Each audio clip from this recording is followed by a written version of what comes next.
तुम्ही मला औरंगजेबचा fan club म्हणताना तुमची जीभ नाही अडखळत। तुम्ही अहमद शाह अब्दाली असाल आहातच तर मी कशाला घाबरू, असंही उद्धव ठाकरे यांनी यावेळी म्हटलं। शाहिस्तेखान हुशार होता, त्याचं बोटावर निभावलं, पुन्हा महाराष्ट्रात आला नाही, हे परत आले, त्यांनी शहाणपण घेतलं नाही। महाराष्ट्राने जे फटके दिले त्याचे वळ कुठे कुठे उठले ते पाहण्यासाठी आले होते, त्यांचे मोरके आले होते। अहमद शाह अब्दालीचा राजकीय वंशज अमित शाह आला होता, तोही शाहच होता, तो अहमद शाह होता आणि हा अमित शाह आहे।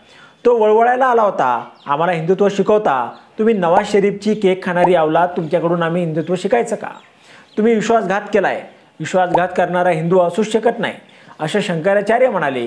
तुम्ही काय करता? 1940 पासून तुमचे पूर्वज काढा। श्यामप्रसाद मुखर्जी, तेव्हाच्या मुस्लिम लीगने देशाची फाळणी मागितली, त्यांच्यासोबत मांडीला मांडी लावून बंगालमध्ये सत्ता स्थापन करणारे याचे राजकीय बाप श्यामप्रसाद मुखर्जी। महबूबा मुफ्ती यांच्यासोबत भाजपने सरकार केलंय। चंद्राबाबू नायडू हा काय हिंदुत्ववादी माणूस आहे का?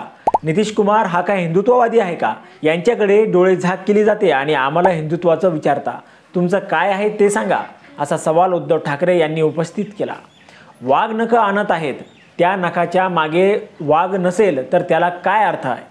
शिवाजी महाराज त्या नखांच्या मागे उभे होते म्हणून त्याला अर्थ होता। नखांच्या मागे मुनगटीवार असून काय फायदा? महाराजांची वाघनखं म्हणजे महाराष्ट्रातील जनता आहे।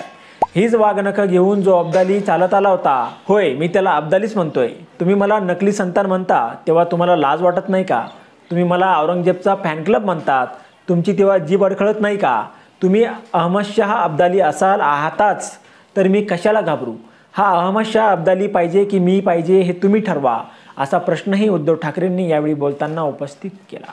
महाराष्ट्राचा स्वाभिमान पायदळी तोडवणारा अब्दाली पाहिजे की छत्रपतींच्या महाराष्ट्रात अभिमानाने भगवा हातात घेऊन नाचणारा शिवसैनिक पाहिजे, हे आता तुम्ही ठरवा। मशाल घरोघरी घेऊन जा, अनेक शाखांच्या बोर्डवर धनुष्यबाण आहे तो काढून टाका, तिथे मला मशाल असला पाहिजे।